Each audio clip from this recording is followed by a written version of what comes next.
नमस्कार, मैं चुनचुन कुमार। स्वागत है झारखंडी हिंदी न्यूज पर। चलिए जानते हैं आज की छोटी बड़ी सभी महत्वपूर्ण खबरों को। रांची के इन 51 केंद्रों पर दी जा रही कोरोना वैक्सीन। महामारी से बचने के लिए तत्काल लगवाएं टीका। राजधानी रांची सहित आसपास के इलाकों में कोरोना वायरस से बचाव के लिए टीकाकरण की प्रक्रिया तेजी से चल रही है। शनिवार को जिले के कुल 51 केंद्रों पर वैक्सीनेशन की प्रक्रिया पूरी की जाएगी। 45 वर्ष और इससे अधिक आयु वर्ग के जिन लोगों ने अब तक अपना टीकाकरण नहीं कराया वह यथाशीघ्र वैक्सीनेशन करा लें। बीमारी से बचाव के लिए फिलहाल यह सर्वाधिक जरूरी है। जिन लोगों के टीकाकरण की दूसरी डोज दी जानी है वह भी अपना वैक्सीनेशन करा सकते हैं। जिला प्रशासन की ओर से इन सभी केंद्रों पर अलग अलग वैक्सीन की व्यवस्था की गई है। रेलवे का बड़ा फैसला, अब सप्ताह में 4 दिन चलेगी ये महत्वपूर्ण ट्रेन है। लॉकडाउन लगने की चर्चा है, इसलिए श्रमिक घर वापसी कर रहे हैं। मुंबई और सूरत से 3400 यात्रियों को लेकर शुक्रवार को 2 ट्रेनें हटिया रेलवे स्टेशन पहुंची। LTT Hatia superfast special train और सूरत हटिया सुपरफास्ट स्पेशल ट्रेन अब हफ्ते में 4 दिन चलेगी। मुंबई और सूरत में काम धंधा ठप हो गया है, वहाँ फैक्ट्री बंद हो रही है। लॉकडाउन लगने की चर्चा है, इसलिए श्रमिक घर वापस लौट रहे हैं। भाजपा विधायक ढुल्लू महतो के विरोधियों पर बमों से हमला, आधा दर्जन घायल। बाघमारा विधानसभा क्षेत्र में विधायक ढुल्लू महतो के समर्थकों और उनके विरोधियों के बीच समय समय पर टकराव होते रहता है। एक बार फिर टकराव हुआ है। शुक्रवार की शाम करीब 6:30 बजे कतराश डुमरी हीरक सड़क में झगराही के पास अपराधियों ने विधायक ढुल्लू महतो के विरोधी कन्हाई चौहान के स्कॉर्पियो पर ताबड़तोड़ 4 बमों का धमाका किया। इस जानलेवा हमले में स्कॉर्पियो क्षतिग्रस्त हो गई, जबकि उस पर सवार मनोज चौहान गंभीर रूप से घायल हो गए। लगातार 4 बमों का विस्फोट से वहां भगदड़ मच गई, जबकि पूरे इलाके में दहशत फैल गया। सीएम हेमंत सोरेन आज करेंगे बड़ा फैसला। झारखंड में बंद हो सकते हैं 10वीं 12वीं के स्कूल। झारखंड में बेतहाशा बढ़ रहे कोरोना वायरस संक्रमण पर नियंत्रण को लेकर मुख्यमंत्री हेमंत सोरेन आज बड़ा फैसला लेने जा रहे हैं। सीबीएसई की 10वीं बोर्ड परीक्षा रद्द होने और 12वीं बोर्ड को स्थगित किए जाने के केंद्र सरकार के फैसले के बाद आज झारखंड एकेडमिक काउंसिल की जैक बोर्ड, मैट्रिक और इंटर परीक्षा भी रद्द किए जा सकते हैं। सरकार के सूत्रों के मुताबिक कोरोना संक्रमण के चलते आज से 10वीं और 12वीं के स्कूल बंद हो सकते हैं।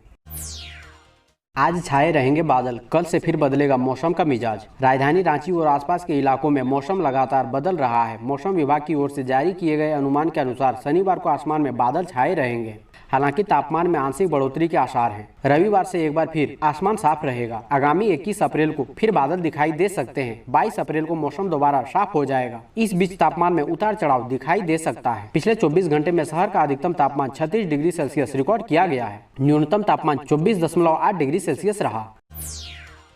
जरा बच के, इस बार सीधा फेफड़ों को खा जा रहा कोरोना। कोरोना के दूसरा स्ट्रेन बहुत ही खतरनाक है। हालांकि अभी कम्युनिटी संक्रमण का खतरा नहीं है, लेकिन जिस तरह से संक्रमित मरीजों की संख्या बढ़ रही है, ऐसे में इसके चेन को तोड़ना आवश्यक हो गया है। यह तभी संभव है जब लॉकडाउन लगा दिया जाए। इस बार संक्रमण फेफड़े को बहुत जल्दी नुकसान पहुंचा रहा है। इसके चलते फेफड़े में ऑक्सीजन नहीं जा पा रहा है और लोगों में छटपटाहट हो रही है। ऐसे में उन्हें ऑक्सीजन या वेंटिलेटर की जरूरत पड़ रही है। इस तरह के मरीज ज्यादा हो जाने के कारण अस्पतालों में भी कहीं बेड नहीं मिल रहे हैं और उनका इलाज नहीं हो पा रहा है। ये बातें डॉक्टर रविकांत चतुर्वेदी ने कही। सीबीआई के पूर्व निदेशक की कोरोना से मौत। जमशेदपुर में पैदा हुए थे रंजीत सिन्हा। सीबीआई के पूर्व निदेशक रंजीत सिन्हा का कोरोना से निधन हो गया। इस खबर से जमशेदपुर के लोग भी शोकाकुल हो गए हैं। 68 वर्षीय पूर्व रंजीत सिन्हा का जन्म इसी शहर में हुआ था। सोनारी निवासी टाटा स्टील के सेवानिवृत्त अधिकारी आनंद सिन्हा बताते हैं कि भैया रंजीत सिन्हा का जन्म नार्दन टाउन के हिल व्यू रोड स्थित बंगले में हुआ था। पोस्टर व वीडियो से वैक्सीनेशन के लिए किया जागरूक। रांची विमेंस कॉलेज की एनएसएस इकाई ने टीकाकरण उत्सव के दौरान वीडियो व पोस्टर मेकिंग द्वारा लोगों को जागरूक किया। एनएसएस प्रोग्राम ऑफिसर डॉक्टर कुमारी उर्वशी, डॉक्टर भारती सिंह और डॉक्टर सुरभि श्रीवास्तव ने छात्र छात्राओं को विभिन्न तरीकों द्वारा लोगों को जागरूक करने के लिए प्रेरित किया। इसके तहत पोस्टर व वीडियो मेकिंग प्रतियोगिता भी आयोजित की गयी। वीडियो मेकिंग में प्रथम स्थान श्रुति देशमुख को मिला। वहीं द्वितीय स्थान पर कौशिक पोद्दार, कीर्ति कुमारी, पूजा कुमारी रही। तीसरे स्थान पर सुरुचि कुमारी और दिव्या कुमारी रही। मुंबई से हटिया स्टेशन पहुंचे यात्री बेकाबू, बिना जांच कराए ही बैरिकेडिंग तोड़ भागे। कोरोना बेतहाशा बढ़ रहा है, लेकिन लोग लापरवाही से बाज नहीं आ रहे हैं। शुक्रवार को मुंबई से 1700 यात्री ट्रेन से हटिया पहुंचे। यहां कोरोना जांच की व्यवस्था थी। 2 घंटे में 622 यात्रियों की जांच हुई। इसके बाद भीड़ बेकाबू हो गई, हंगामा किया, बैरिकेडिंग तोड़कर धक्का मुक्की करते हुए वहां से निकल गए। बाहर खड़ी गाड़ियां उन्हें ठूस ठूस कर ले गई। इससे 10 से 78 यात्रियों की जाँच नहीं हो पाई। जिन 622 यात्रियों की जाँच हुई उनमें गिरिडीह के 3 लोग पॉजिटिव मिले, लेकिन वह भी भाग निकले। काफी मशक्कत के बाद फोन कर तीनों को वापस बुलाया गया और क्वारंटाइन सेंटर ले गए। पीएम की मिली हरी झंडी, कोरोना से लड़ने के लिए इस जरूरी चीज का होगा आयात। अब इस प्रस्ताव पर प्रधानमंत्री नरेंद्र मोदी की भी हरी झंडी मिल गई है। देश में कोविड-19 पीड़ित मरीजों के इलाज में ऑक्सीजन की जो कमी हो रही है उसे पूरा करने के लिए इसका आयात किया जाएगा। देश भर में ऑक्सीजन की कोई कमी न हो, इसके लिए पीएम मोदी ने एक समीक्षा बैठक का आयोजन किया। इसमें केंद्रीय वाणिज्य एवं उद्योग मंत्री, स्वास्थ्य मंत्री, सड़क परिवहन एवं राजमार्ग मंत्री, इस्पात मंत्री भी शामिल हुए। प्रधानमंत्री कार्यालय से जुड़े एक वरिष्ठ अधिकारी सूत्र ने बताया कि प्रधानमंत्री ने बैठक में निर्देश दिया है कि देश के किसी भी राज्य में ऑक्सीजन की निर्बाध आपूर्ति के हर संभव उपाय किए जाएं। जेल से बाहर आएंगे लालू यादव, झारखंड हाईकोर्ट ने दी जमानत। झारखंड हाईकोर्ट ने लालू प्रसाद यादव को जमानत प्रदान कर दिया है। अदालत ने दुमका कोषागार मामले में आधी सजा पूरी करने के आधार पर लालू प्रसाद यादव को शनिवार को जमानत की सुविधा प्रदान कर दी है। लालू को जेल से बाहर आने के लिए 1 लाख रुपए के निजी मुचकले का बांड निचली अदालत में भरना होगा। हालांकि कोर्ट के बिना अनुमति के वे देश से बाहर नहीं जा पाएंगे और न ही किसी भी सूरत में अपना पता और मोबाइल नंबर बदलेंगे। हाईकोर्ट ने लालू प्रसाद यादव को जमानत देने के दौरान इन शर्तों को लगाया है। बेल मिलने के बाद अब लालू जेल से छूट जाएंगे। अब जुर्माना देने के बाद भी ट्रेनों में नहीं कर पाएंगे सफर, रेलवे ने जारी की नई गाइडलाइन। कोरोना संक्रमण बढ़ने के बाद रेलवे लगातार गाइडलाइन जारी कर रहा है। बिना कंफर्म टिकट वाले यात्रियों के ट्रेन में प्रवेश करने पर पूरी तरह से रोक लगा दी गई है। वेटिंग टिकट वालों से जुर्माना लेकर उन्हें अगले स्टेशन पर उतार दिया जाएगा। चेकिंग टीम को आदेश दिए गए हैं कि यात्रियों से टिकट के बजाय उसके मोबाइल में आए बारकोड को स्कैन कर जाँच करें। देश भर में लगातार कोरोना संक्रमितों की संख्या बढ़ती जा रही है। रेल प्रशासन ट्रेनों का संचालन बंद नहीं कर रहा है। ट्रेनों में सफर करने वाले यात्रियों और चेकिंग टीम की सुरक्षा के लिए गाइडलाइन जारी किए गए हैं। रेलवे ने बिना कंफर्म टिकट के यात्रियों को पूरी तरह से ट्रेनों में सवार होने पर प्रतिबंध लगा दिया है। रेलवे के वर्तमान गाइडलाइन के अनुसार बिना टिकट या वेटिंग टिकट वाले यात्री पकड़े जाने पर उनसे अगले स्टेशन तक का किराया व जुर्माना लिया जाएगा।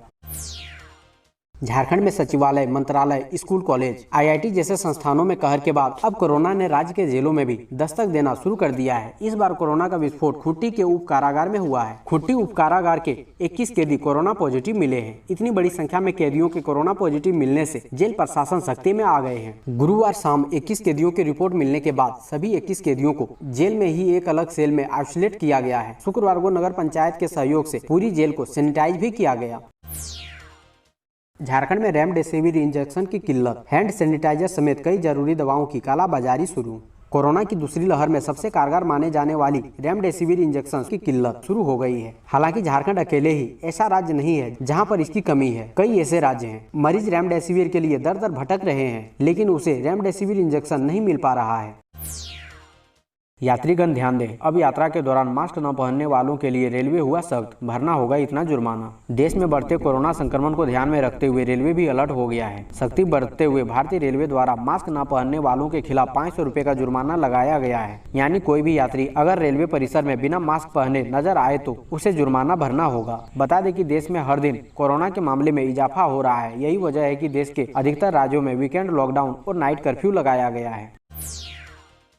कोरोना 2.0 जितनी तेजी से बढ़ रहा उसी तेजी से होगा खत्म। अप्रैल के अंत तक 40% आबादी में एंटीबॉडी। भारत में कोरोना की दूसरी लहर जितनी तेजी से बढ़ रहा है यह उतनी ही तेजी से खत्म भी होगी। क्रेडिट सोर्स के एक अध्ययन में कहा गया है कि कोरोना की दूसरी लहर में जिस तेजी से लोग संक्रमित हो रहे हैं उतनी ही जल्द इसे खत्म भी हो जाना चाहिए। अध्ययन में अनुमान लगाया है कि अप्रैल के अंत तक देश के 40% आबादी में एंटीबॉडी विकसित हो जाएगी। इसमें कहा गया है कि पिछले साल दिसंबर के अंत तक 21% आबादी में एंटीबॉडी विकसित हो चुकी थी। अप्रैल के अंत तक इसमें 7% आबादी के ओर जुड़ने का अनुमान है। इसके अलावा टीकाकरण के जरिए 12% और लोगों में प्रतिरोधक क्षमता विकसित हो जाएगी। इस तरह 40% आबादी मौत के खतरे से बाहर हो जाएगी। इतना ही नहीं, 28% आबादी में संक्रमण के जरिए प्रतिरोधक क्षमता आ जाएगी।